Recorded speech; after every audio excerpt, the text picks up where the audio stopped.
आणि महाराष्ट्र अनलिमिटेडच्या सुरुवातीला एक मोठी बातमी आहे। जयपूर ते मुंबई एक्सप्रेसमध्ये सकाळी गोळीबार झाला। पहाटे 5 वाजताच पालघर रेल्वे स्थानकात जवळ ही घटना घडली आणि यात आरपीएफ अधिकाऱ्यासह 4 जणांचा एकूण मृत्यू झालाय। अंतर्गत वादातून आरपीएफच्या कॉन्स्टेबलकडून गोळीबार केल्याचं सांगण्यात येत आहे आणि या प्रकरणी आरपीएफ कॉन्स्टेबल चेतन सिंह याला ताब्यात घेण्यात आलं असून त्याची चौकशी केली जाते आणि आज दुपारी 3 वाजता त्याला कोर्टापुढे हजर करण्यात येणार आहे। चेतन सिंहची नुकतीच गुजरातहून मुंबई सेंट्रल इथे ट्रान्सफर झाली होती। तसंच त्याच्या कुटुंबातील अंतर्गत कलहामुळे त्याची मानसिक स्थिती नीट नसल्याचं सांगण्यात येते। ज्या ट्रेनमध्ये गोळीबार झाला त्या जयपूर मुंबई एक्सप्रेसचा मुंबई सेंट्रल स्थानकामध्ये तपास सुरू आहे। दरम्यान गोळीबारातील सर्व मृतदेह पोस्टमॉर्टमसाठी शताब्दी रुग्णालयात पाठवण्यात आले।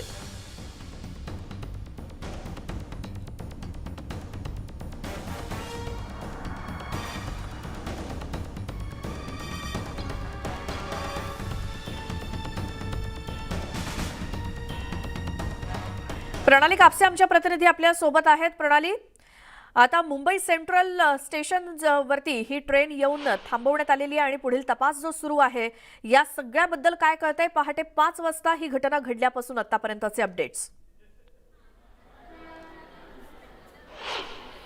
पालघरच्या जवळ ही ट्रेन असताना आता आपण पाहतोय की ही बॉम्बे सेंट्रल या स्थानकामध्ये ट्रेन थांबलेली आहे। पालघरच्या जवळ हा संपूर्ण प्रकार घडलेला आहे, जेव्हा आरपीएफच्या एका जवानानं दुसऱ्या जवानावर गोळी झाडली आणि त्याचबरोबर इतर जे प्रवासी होते त्यांच्यावर सुद्धा गोळी झाडलेली आहे। 4 जणांचा, आरपीएफच्या एका जवानासह 4 जणांचा याच्यामध्ये दुर्दैवी मृत्यू झालेला आहे। सध्या ही ट्रेन या ठिकाणी थोड्या वेळातच ही ट्रेन जी आहे ती आता पाठवली जाईल कारखान्यामध्ये, कारण काही अंतर्गत नुकसान सुद्धा या ट्रेनचं झालेलं आहे। काच जी आहे तिच्यावर सुद्धा गोळी झाडली गेली होती आणि ती सुद्धा या ठिकाणी फुटलेली आहे। सध्या रेल्वे पोलीस, महाराष्ट्र पोलीस या ठिकाणी घटनास्थळी दाखल झालेले आहेत। संपूर्ण तपास केला जातोय। या ट्रेनमध्ये त्यावेळेला जे उपस्थित लोक होती त्यांच्याकडनं माहिती घेतली जाते। विशेषतः जे रेल्वेचे कर्मचारी जे कायम या ट्रेनमधनं प्रवास करत असतात, या ट्रेनमध्ये असलेले सुरक्षा रक्षक असतील किंवा इतर लोक जे असतील, जे नियमित येणारे जाणारे त्यांच्याबरोबर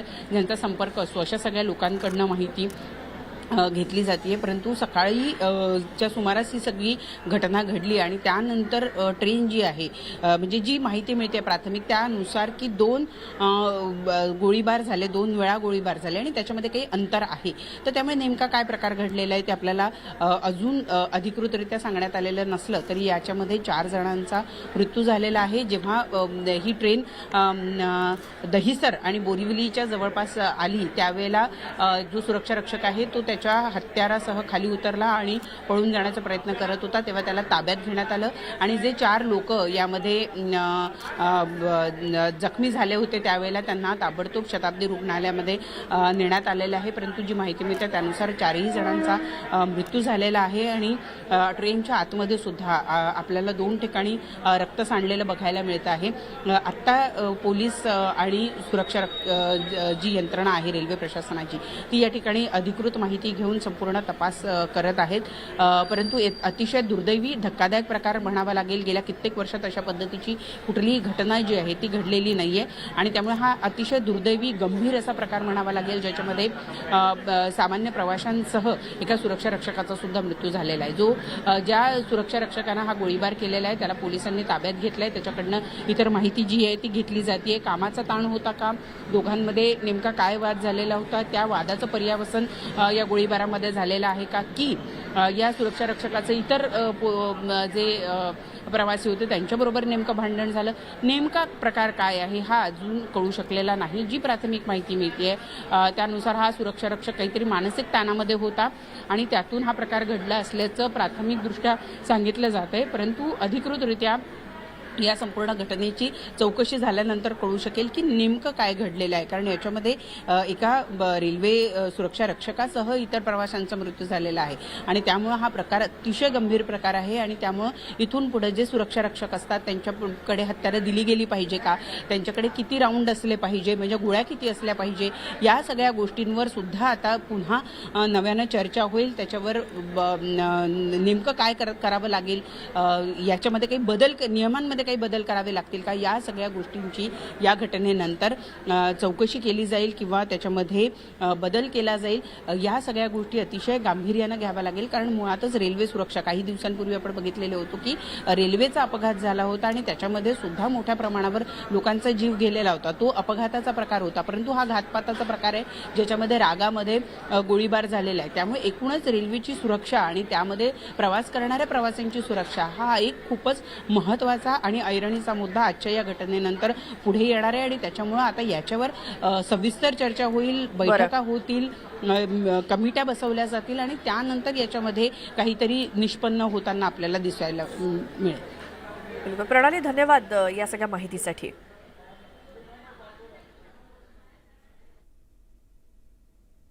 चार लोगों की इंजरी की खबर आई है.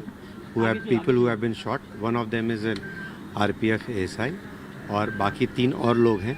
इन लोगों का मेडिकल अटेंशन जो है अम्बेडकर शताब्दी हॉस्पिटल में बोरीवली में जैसे ही ट्रेन पहुंची है उन लोगों को लेकर जाया गया है. वहां पे हमारे रेलवे के अधिकारी भी तुरंत स्पॉट पे पहुंच गए थे और वो अवेलेबल हैं और वो साथ में गए हैं और उन लोगों को जो भी मेडिकल और पुलिस सहायता एक्सटेंड किया जा सकता है वो किया जा रहा है.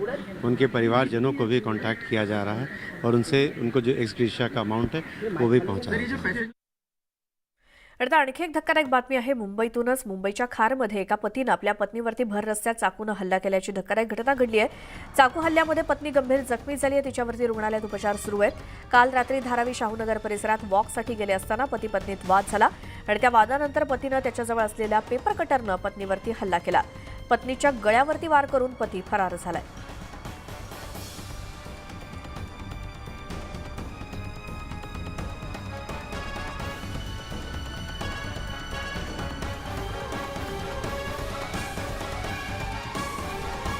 आज संभाजी भिडे यांच्या व्याख्यानाचा कार्यक्रम खामगावमध्ये होणार आहे आणि त्याआधी भिडे हे शेगावात दाखल झालेले आहेत.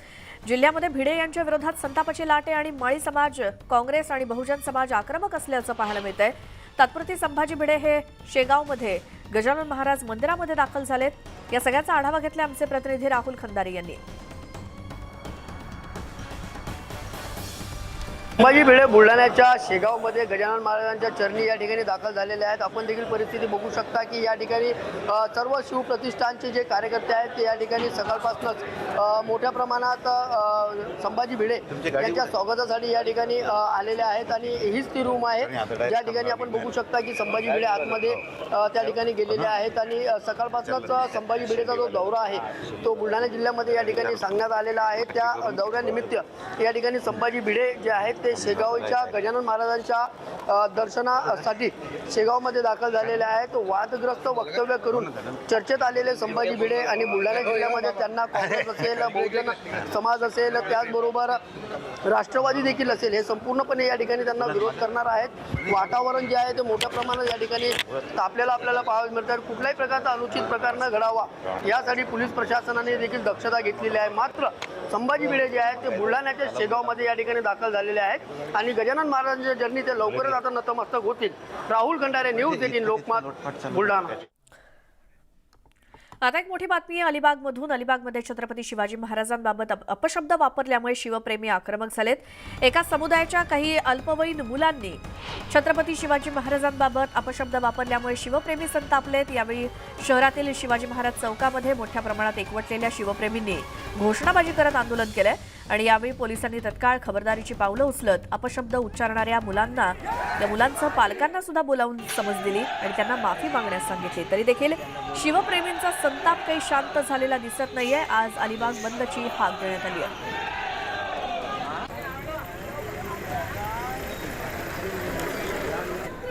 लोकमान्य टिळक राष्ट्रीय पुरस्कार सोहळ्यासाठी पंतप्रधान नरेंद्र मोदी उद्या पुणे दौऱ्यावरती येत आहेत. पीएम मोदींच्या दौऱ्यानिमित्तानं पुण्यामध्ये जय्यत जिल्हा प्रशासनाकडून तयारी सुरू आहे. शिवाय पुणे शहरातील वाहतुकीमध्ये काही बदल करण्यात आले. यावर्षीचा लोकमान्य टिळक पुरस्कार पीएम मोदी यांना जारी करण्यात आलेला आहे आणि हा पुरस्कार स्वीकारण्यासाठी पंतप्रधान मोदी पुण्यामध्ये येणार आहेत. राष्ट्रवादी काँग्रेसचे सर्वेसर्वा शरद पवार यांच्या हस्ते या पुरस्काराचं वितरण होणार आहे आणि या पुरस्कार सोहळ्याला मुख्यमंत्री एकनाथ शिंदे, उपमुख्यमंत्री देवेंद्र फडणवीस, उपमुख्यमंत्री अजित पवार आणि काही प्रमुख नेते उपस्थित राहतील. या दौऱ्यात मेट्रोला हिरवा झेंडा दाखवणं, विविध विकास प्रकल्पांचं उद्घाटन करणं आणि पायाभरणीचा देखील समावेश आहे. तसंच प्रधानमंत्री आवास योजनेअंतर्गत पिंपरी चिंचवड महानगरपालिकेच्या हद्दीत येणारी 1280 घरं आणि पुणे महानगरपालिकेच्या हद्दीत येणारी 2680 घरांचं लोकार्पण मोदींच्या हस्ते पार पडणार आहे.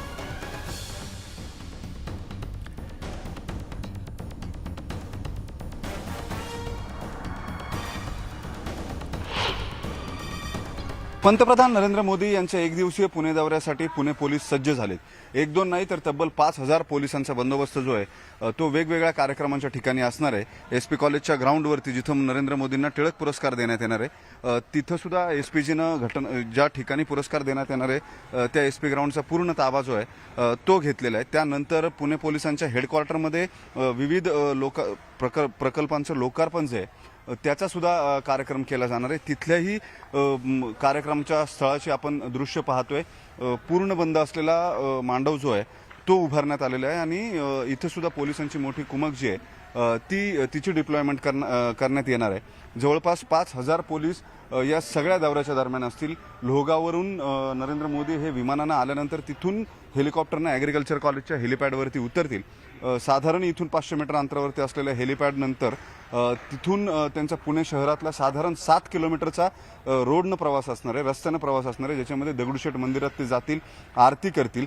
त्यानंतर एसपी कॉलेजच्या ग्राउंडवरती जिथे त्यांना टिळक पुरस्कार देण्यात येणार आहे तिथं ते जातील आणि त्यानंतर विविध प्रकल्पांचं लोकार्पण करण्यासाठी या हेडक्वार्टरच्या ठिकाणी ते येतील. या सगळ्या दरम्यान हे सगळे रस्ते जे आहेत ते पूर्णतः बंद केले जाणार आहेत.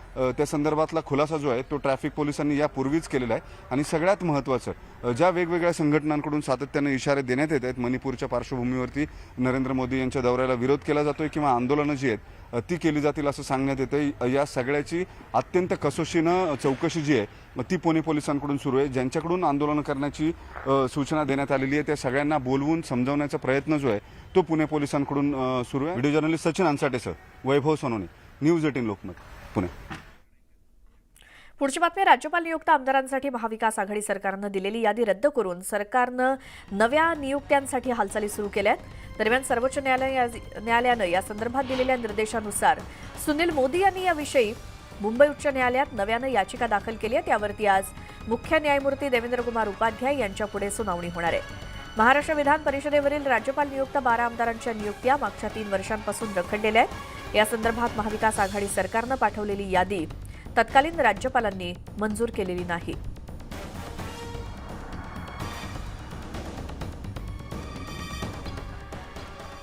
खासदार राहुल शेवाळे यांनी दाखल केलेल्या मानहानी याचिका प्रकरणावरती माझगाव कोर्टामध्ये सुनावणी पार पडते आणि या सुनावणीला उपस्थित राहण्यासाठी उद्धव ठाकरे आणि संजय राऊत यांना कोर्टानं समन्स बजावलंय.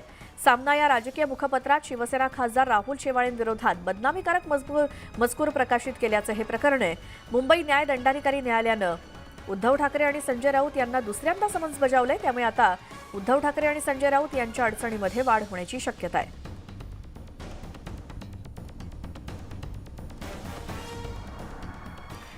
अजित पवार यांच्या बंडानंतर राष्ट्रवादीमध्ये मोठी फूट पडली. मात्र त्यामुळे राज्यातील महाविकास आघाडीचं काय होणार असा सवाल उपस्थित केला जातोय. मात्र या सगळ्या राजकीय चर्चा सुरू असताना राष्ट्रवादी काँग्रेसचे अध्यक्ष शरद पवार यांनी एक सूचक वक्तव्य केलंय. मुंबईमध्ये पुस्तक प्रकाशनाच्या कार्यक्रमात शरद पवार, उद्धव ठाकरे आणि काँग्रेसचे नेते बाळासाहेब थोरात एकाच मंचावरती आले आणि आम्ही तिघांनी ठरवलं तर महाराष्ट्रामध्ये बदल होईल असं सूचक विधान पवारांनी केलं. तर उद्धव ठाकरेंनी दिल्लीला पाणी कसं पाजायचं हे शिका असं विधान केलंय. त्यामुळे आगामी काळात महाविकास आघाडीची रणनीती कशी असणार याकडे सगळ्यांचंच लक्ष लागलंय. या ठिकाणी हे जे जुन्यामध्ये काम सुरू आहे या कामाला प्रोत्साहन दिलं पाहिजे. राज्य सरकारशी बोलण्या सध्याचा आम्हाला लोकांना अडचणीच आहे. पण त्याचं आज ना उद्या काहीतरी मार्ग निघतील आणि ज्यावेळी मार्ग निघतील त्यावेळी राज्य सरकारला सुद्धा मदत करायला त्या ठिकाणी भाग पडणं काही फारशी अडचण येणार नाही. मला असं वाटतं उद्धव ठाकरे, बाळासाहेब ठाकरे, बाळासाहेब या ठिकाणी थोरात आहेत आणि मी सुद्धा आहे आणि आम्ही तिघांनी ठरवलं तर कदाचित होईल काय महाराष्ट्रामध्ये.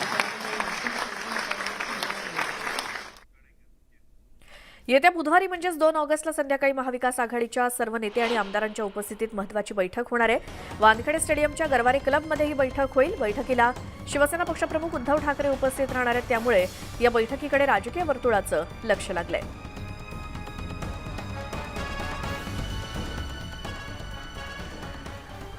राज्य परिवहन महामंडळाची आर्थिक स्थिती डबघाईला आली आहे. एसटी कर्मचाऱ्यांच्या भविष्य निर्वाह निधी आणि ग्रॅज्युटीची 800 कोटींची रक्कम देण्यास पैसे नसल्याची कबुली सरकारनं दिली आहे. महामंडळाला 1100 कोटी रुपयांची तूट आल्याची माहिती लेखी उत्तरात विधान परिषदेत देण्यात आली. परिवहन महामंडळाचा तोटा भरून काढण्यासाठी राज्य सरकारकडून विविध उपाययोजना केल्या जात असल्या तरी महामंडळाचा तोटा काही कमी होत नाहीये. कर्मचाऱ्यांच्या पीएफचे 486 कोटी रुपये तर ग्रॅज्युटीची 314 कोटी रुपयांची देणी थकलेली आहेत. ब्रेकनंतर तुमचं स्वागत आणि आता पुढची बातमी. एसटी महामंडळाच्या अनेक बसेस भंगार झाल्या आहेत, मात्र तरी सुद्धा त्या रस्त्यावरती धावताना दिसत आहेत. अहमदनगरमध्ये राहुरी तालुक्यातील कोल्हार खुर्द गावामध्ये एसटी बसचा अपघात झाला. नाशिककडे निघालेल्या एसटीचे ब्रेक निकामी झाले, त्यामुळे चालकानं वाळूच्या डेपोवरतीच बस चढवली आणि चालकाच्या प्रसंगावधानामुळे मोठा अपघात टळला. यामध्ये कुणालाही दुखापत झाली नाही. चालकामुळे मोठी दुर्घटना टळली असली तरी एसटी महामंडळाच्या बसेसची दुरवस्था या घटनेमुळे पुन्हा एकदा समोर आली आहे.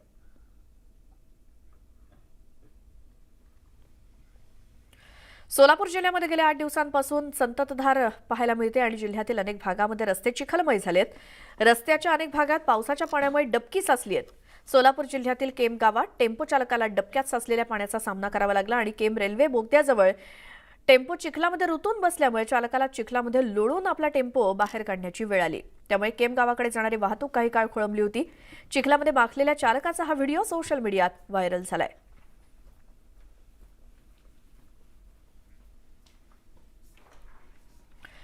कोल्हापूर शहराची एकेकाळी तहान भागवणारा आणि आत्ताही निम्म्या शहराला पाणीपुरवठा करणारा ऐतिहासिक कळंबा तलाव आता पूर्णपणे भरलाय. कात्यायनीच्या खोऱ्यात असलेला हा तलाव ऐतिहासिक आहे. यावर्षी तो कोरडा ठणठणीत पडला होता, मात्र आता तो पूर्ण क्षमतेनं भरलाय.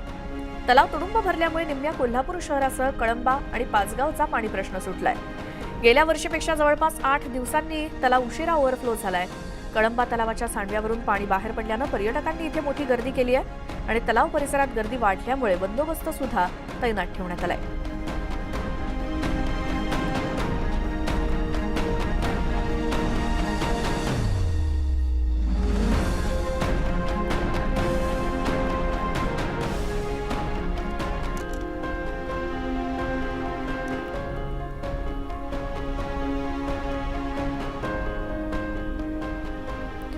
उशिरा का होईना पण पावसानं जोर धरला आणि कोरडी पडू पाहणारी धरणं आता पुन्हा भरू लागली आहेत.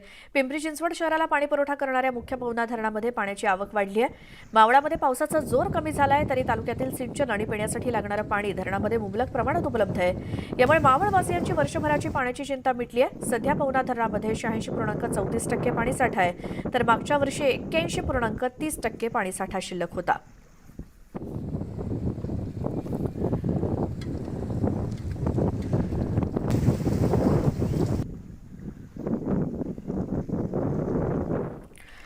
मुंबईला पाणीपुरवठा करणाऱ्या 7ही धरणामध्ये रविवारी 74% पाणीसाठा जमा झालाय आणि पाणीसाठा वाढलेला असला तरी 10% पाणी कपात रद्द करण्यासाठी अद्याप मुंबईकरांना प्रतीक्षा करावी लागणार आहे. ऑगस्टच्या पहिल्या आठवड्यात आढावा घेऊन पाणी कपातीबाबतचा निर्णय घेतला जाईल. मुंबईला पाणीपुरवठा करणाऱ्या ऊर्ध्व वैतरणा, मोडकसागर, तानसा, मध्य वैतरणा, भातसा, विहार, तुळशी या 7ही तलावात एकूण साठवण क्षमतेच्या 73.99% इतका पाणीसाठा जमा झालाय.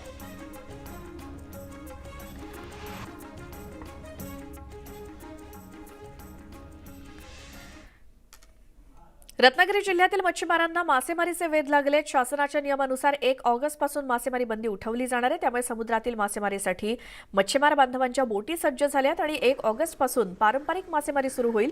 मासेमारीला सुरुवात होताच 10 ते 15 दिवसात मासळीची आवक वाढेल. त्यामुळे पावसाळी बंदीनंतर मासळीचे वाढलेले भाव आटोक्यात येतील. त्यामुळे खवय्यांना सुद्धा मासेमारी सुरू होण्याची प्रतीक्षा लागून राहिली आहे.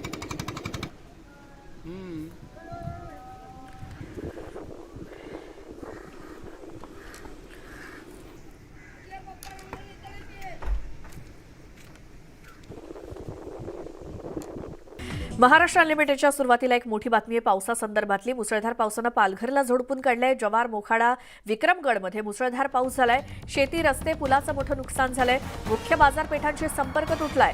महाराष्ट्र विधिमंडळाच्या पावसाळी अधिवेशनाला सुट्टी असल्यामुळे डहाणूचे माकपचे आमदार विनोद निकोले यांनी रस्ता नसल्यामुळे काही ठिकाणी बाईक तर काही ठिकाणी ट्रॅक्टरमध्ये बसून नुकसानीची पाहणी केली. विनोद निकोले यांच्या या अनोख्या प्रवासाचा व्हिडिओ सध्या सोशल मीडियात व्हायरल झालाय आणि यावरती नेटकऱ्यांनी चांगलाच प्रतिसाद दिलाय. यावेळी त्यांच्यासोबत डहाणूचे तहसीलदार अभिजित देशमुख, कासा पोलीस ठाण्याचे पोलीस निरीक्षक नामदेव बंडगर सुद्धा उपस्थित होते.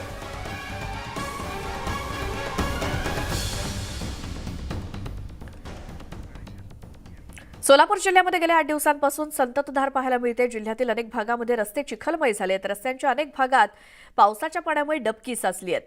सोलापूर जिल्ह्यातील केम गावामध्ये टेम्पो चालकाला डबक्यात साचलेल्या पाण्याचा सामना करावा लागला.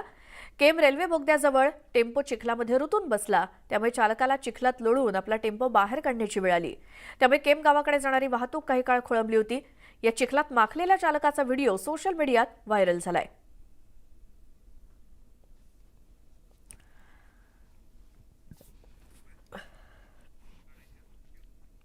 कोल्हापूर शहराची एकेकाळी तहान भागवणारा आणि आता सुद्धा निम्म्या शहराला पाणीपुरवठा करणाऱ्या ऐतिहासिक कळंबा तलाव आता पूर्णपणे भरलाय. कात्यायनीच्या खोऱ्यामध्ये असलेला हा तलाव ऐतिहासिक आहे. यावर्षी तो कोरडा खडखडीत पडला होता, पण आता मात्र तो पूर्ण क्षमतेनं भरलाय. तलाव तुडुंब भरल्यामुळे निम्म्या कोल्हापूर शहरासह कळंबा आणि पाचगावचा पाणी प्रश्न सुटलाय. गेल्या वर्षीपेक्षा जवळपास 8 दिवस उशिरा हा तलाव ओव्हरफ्लो झाला. कळंबा तलावाच्या सांडव्यावरून पाणी बाहेर पडल्यामुळे पर्यटकांनी मोठी गर्दी केली आहे आणि तलाव परिसरात गर्दी वाढल्यामुळे बंदोबस्त तैनात ठेवण्यात आलाय.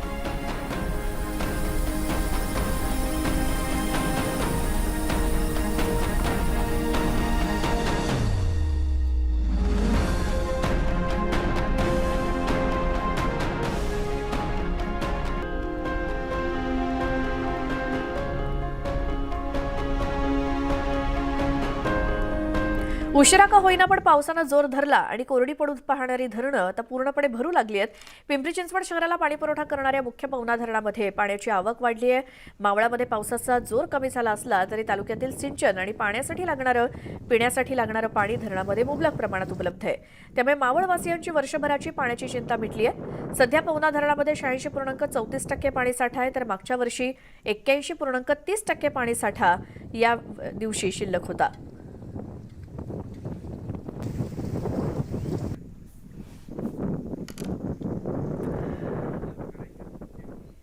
मुंबईला पाणीपुरवठा करणाऱ्या 7ही तलावांमध्ये रविवारी 74% पाणीसाठा जमा झाला आणि पाणीसाठा वाढलेला असला तरी 10% पाणी कपात रद्द करण्यासाठी अद्याप मुंबईकरांना वाट पाहावी लागणार आहे. ऑगस्टच्या पहिल्या आठवड्यात आढावा घेऊन पाणी कपातीबाबतचा निर्णय घेतला जाईल.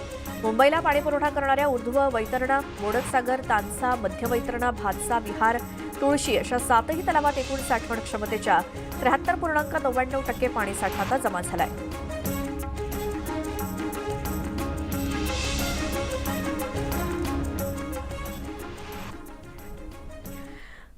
रत्नागिरी जिल्ह्यातील मच्छीमारांना मासेमारीचे वेध लागले. शासनाच्या नियमानुसार 1 ऑगस्टपासून मासेमारी बंदी उठवली जाणार आहे. त्यामुळे समुद्रातील मासेमारीसाठी मच्छीमार बांधवांच्या बोटी सज्ज झाल्या आहेत. 1 ऑगस्टपासून पारंपरिक मासेमारी सुरू होईल आणि मासेमारीला सुरुवात होताच 10 ते 15 दिवसात मासळीची आवक वाढणार आहे. त्यामुळे पावसाळी बंदीनंतर मासळीचे वाढलेले भाव आटोक्यात येणार आहेत.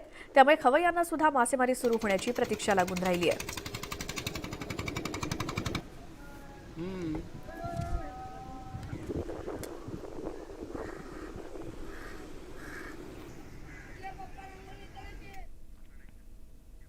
ऐन पावसाळ्यामध्ये धाराशिव जिल्ह्यातील 34 प्रकल्प कोरडे पडलेत आणि जिल्ह्यातील प्रकल्पांमध्ये 60% पाणीसाठा शिल्लक आहे. धाराशिवमध्ये एकूण 226 प्रकल्प असून या प्रकल्पातूनच अनेक शहर आणि गावांना पाणीपुरवठा होत असतो. मात्र या प्रकल्प क्षेत्रामध्ये अत्यल्प पाऊस झालाय. पुढील काळामध्ये पाऊस न झाल्यास जिल्ह्यावरती पाणी टंचाईचं संकट निर्माण होण्याची शक्यता आहे.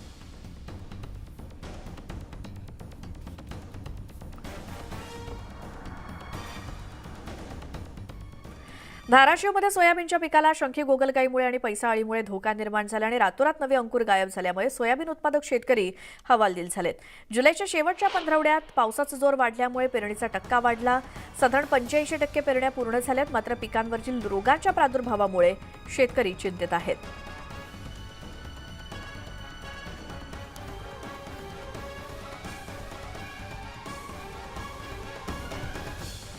सोलापूर जिल्ह्यातील गेल्या 8 दिवसांपासून मुसळधार पाऊस सुरू आहे आणि त्यामुळे दक्षिण सोलापूर तालुक्यातील शेतकऱ्यांनी खरीपाच्या पेरणीला सुरुवात केली असून माळशिरस, सांगोला तालुक्यात पावसाची अजूनही दमदार सुरुवात झालेली नाही.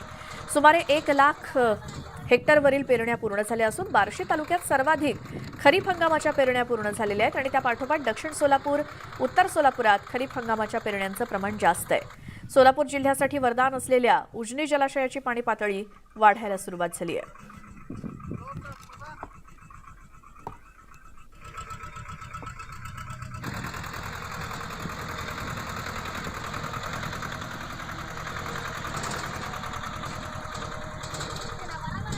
खरीपाच्या पेरण्या सध्या सुरू आहेत, कारण जी काही पावसानं हजेरी लावली आहे त्या पावसामध्ये शेतकरी सध्या खरीपाच्या पेरण्या करण्याच्या कामामध्ये व्यस्त आहे आणि त्यासाठीची नांगरणी सुरू असल्याची ही दृश्य आहेत.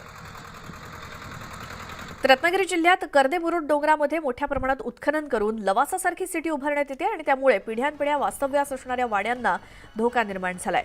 कोकणात अतिवृष्टीमुळे भूस्खलन होतं आणि त्यामुळे वाड्यांना डोंगर कोसळण्याची धास्ती असते. नुकतीच इरशाळवाडीची दुर्घटना घडल्यामुळे ग्रामस्थ भीतीच्या छायेखाली जगतायत.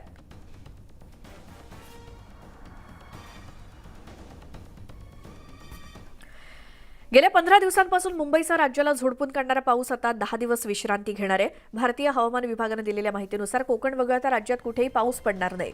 कोकण आणि विदर्भातील बहुतांश जिल्ह्यांना येलो अलर्ट जारी करण्यात आलाय. या ठिकाणी तुरळक मध्यम ते हलक्या पावसाच्या सरी कोसळण्याची शक्यता आहे. मुंबई शहर आणि उपनगरात पावसानं जुलै महिन्यात रेकॉर्ड ब्रेक अशी नोंद केली आहे आणि आताच्या नोंदीनुसार या वेधशाळेत पावसानं 2000 मिलीमीटर इतका आकडा क्रॉस केलाय. दरम्यान राज्यभरात आता पावसाचा खंड पडणार असताना जुलै महिन्यातील पावसामुळे नुकसान झालेल्या शेतकऱ्यांवरती पुन्हा एकदा संकट कोसळण्याची भीती व्यक्त केली जाते.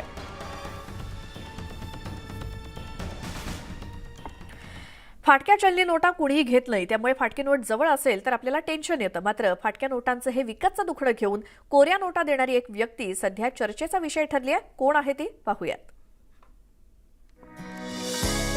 फाटक्या नोटा घेणारे हे आहेत उल्हास देशमुख. त्यांच्या टोपीवर ठळकपणे फाटक्या नोटा घेतो असं छापण्यात आलंय. बीड जिल्ह्यातील सर्व आठवडी बाजारांमध्ये उल्हास देशमुख फाटक्या नोटा गोळा करतात. आठवडी बाजारात छोटे मोठे व्यापारी आणि ग्राहक मोठ्या संख्येने येतात. मात्र अनेकदा फाटक्या नोटांच्यामुळे व्यापारी आणि ग्राहक यांची मोठी अडचण होते आणि हीच अडचण उल्हास देशमुख दूर करतात. फाटकी नोट घेतल्यामुळे स्वखुशीनं उल्हास देशमुख यांना कमिशन सुद्धा दिलं जातं आणि त्याचवरती त्यांचा संसार चालतो. पावसात भिजलेल्या, जळालेल्या व जीर्ण झालेल्या नोटा माझ्याकडे येतात. त्या नोटा मी व्यवस्थित त्यांना किंमत लोक फेकून देतात, ते मी चलनात आणतो व त्यांना योग्य किंमत देतो. त्यामुळे मला शेतकरी वर्ग, व्यापारी वर्ग एक 10 रुपयाचे मला कमिशन देऊन मी त्या नोटा घेतो. पावसात भिजलेल्या आणि उंदरांनी कुरतडलेल्या नोटा बँका घ्यायला तयार नसतात. त्यामुळे व्यापारी सुद्धा उल्हास देशमुख यांची वाट पाहत असतात. फाटक्या नोटातून लोकांच्या व्यवहारामध्ये न येणारे जे पैसे येतं ते चलनामध्ये आणण्याचं काम तो व्यक्ती जवळपास 10-15 वर्षापासून करत आहे आणि त्या पद्धतीने लोकांचा जो फायदा होतो, जे नुकसान झालेल्या वस्तू तो फायदा करून देतो. हे धंद्याचे स्टेशनरी धंद्याचे नोटा आहे 10-20 रुपये आलेले. बँकेवाले घेतात का? नाही घेत, बँकेवाले घेत नाही. मग आता नेमकं कोणाकडे करावं लागतं तुम्हाला? ती फाटलेल्या नोटा येते नाही, हमेशा येते 15 दिवसाला, महिन्याला, तर ते सासून ठेवून यांना द्यावं लागतं. खराब झालेल्या नोटा कुणीच स्वीकारत नाही. अशा वेळेला सगळ्यांनाच उल्हास देशमुख यांचीच आठवण येते. बाजारामध्ये फाटक्या नोटा घेणारा जे येते ते आमच्या फाटक्या नोटा आमच्याकडे बऱ्याच डिपार्टमेंट असतात आणि त्या बँकेत पण घेत नाही, दुकानदार घेत नाही. देशाच्या चलनाची सगळ्यांनी काळजी घेणं गरजेचं आहे आणि त्यासाठीच उल्हास देशमुख यांचं हे अनोखं कार्य जिल्ह्यात चर्चेचा विषय ठरलाय. सुरेश जाधव, न्यूज 18 लोकमत, बीड.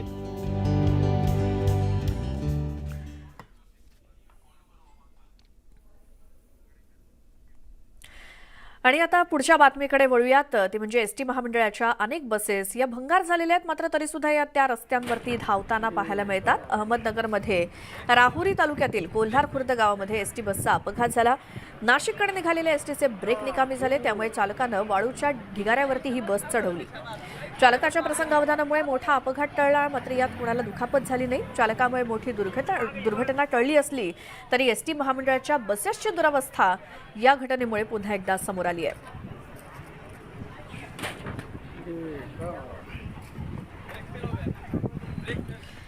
इसिसच्या महाराष्ट्र मॉड्यूलमध्ये राष्ट्रीय सुरक्षा यंत्रणा अर्थात NIAनं पुण्यातल्या कोंढव्यातून डॉक्टर अदनानला सरकारला इसिसच्या दहशतवादी विचारांचा प्रसार केल्याच्या आरोपाखाली अटक केल्यामुळे पुण्याच्या वैद्यकीय वर्तुळामध्ये मोठी खळबळ माजली आहे.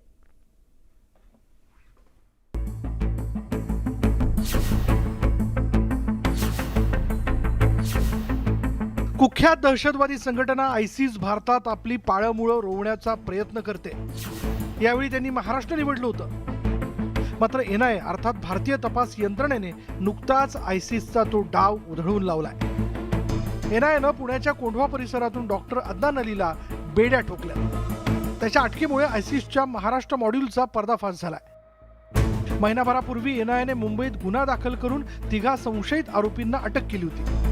त्यामध्ये जुबेर शेख नावाच्या संशयित आरोपीकडे केलेल्या चौकशीत पुण्यातील डॉक्टर अदनान अली सरकार याचं नाव समोर आलं होतं। त्यानंतर एनआयएने 3 दिवस कसून चौकशी केल्यानंतर डॉक्टर अदनान अली सरकारला अटक केली।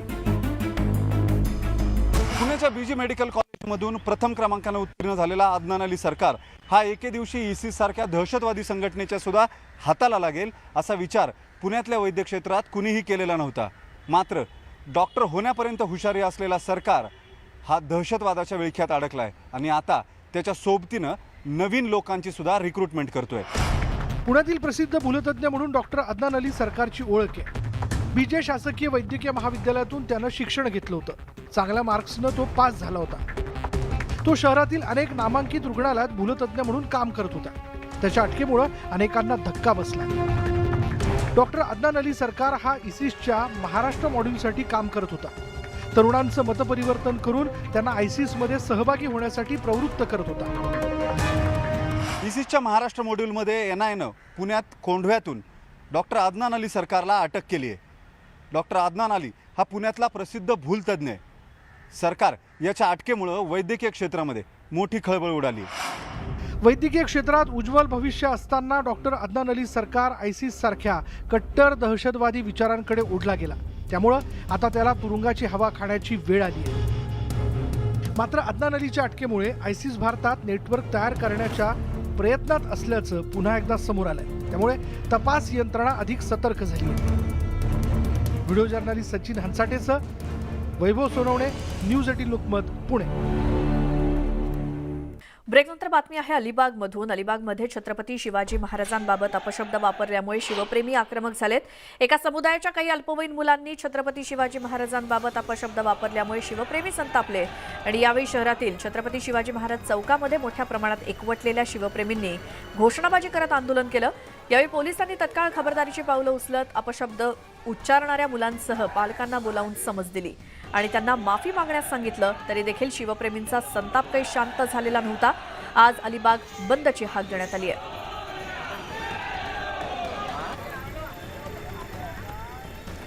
पर्यटनस्थळी गेल्यावरती फोटो किंवा सेल्फी काढण्याचा मोह अनेकांना आवरत नाही आणि काही अतिउत्साही पर्यटक मात्र सेल्फी आणि फोटोसाठी स्वतःचा जीव सुद्धा धोक्यात घालतात। डहाणूतील सूर्या नदीवरच्या वाघाडी इथल्या भीमबांध इथे असाच काहीसा प्रकार घडलाय। एक दाम्पत्य भीमबांध इथे पर्यटनासाठी आलं होतं आणि मुसळधार पावसामुळे सूर्या नदीला पूर आलेला असतानाच ही महिला सेल्फीसाठी नदीतल्या दगडावरती बसली। मात्र सेल्फीच्या नादात या महिलेचा पाय घसरला आणि ती थेट नदीमध्येच गेली। यावेळी डहाणू पंचायत समितीचे उपसभापती तिथे होते। त्यांनी तत्काळ नदीत उडी मारत नदीच्या प्रवाहात अडकलेल्या महिलेला सुखरूप बाहेर काढलं आणि त्यामुळे मोठा अनर्थ टळलाय।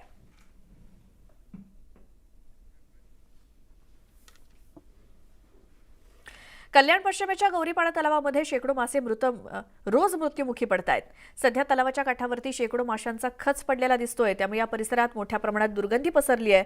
तलावातील दूषित पाण्यामुळे मासे मृत्युमुखी पडत असल्याचं गावकऱ्यांचं म्हणणं आहे आणि महानगरपालिकेनं याकडे लक्ष द्यावं अशी गावकऱ्यांची मागणी आहे।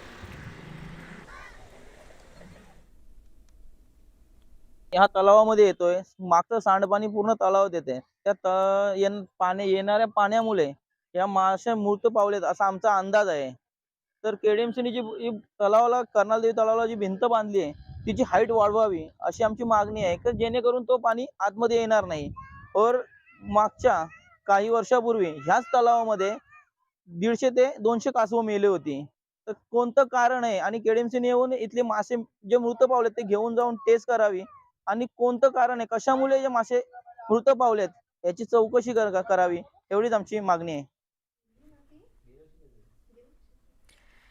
आणि यासोबतच वेळ झाली आहे एका छोट्याशा ब्रेकची। तुम्ही पाहत राहा न्यूज 18 लोकमत। मात्र त्याआधी जाता जाता एक धाराशिवची बातमी पाहूया। तुळजापूरमध्ये आई तुळजाभवानीच्या दर्शनासाठी भाविकांनी गर्दी केली आणि गेल्या काही दिवसांमध्ये सुरू असलेल्या मुसळधार पावसामुळे तुळजाभवानीच्या दर्शनासाठी येणाऱ्या भाविकांची संख्या थोडी मंदावली होती।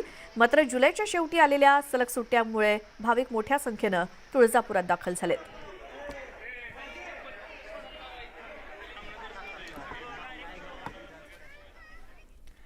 आणि आता वेळ झाली एका छोट्याशा ब्रेकची. पाहत राहा महाराष्ट्र अनलिमिटेड.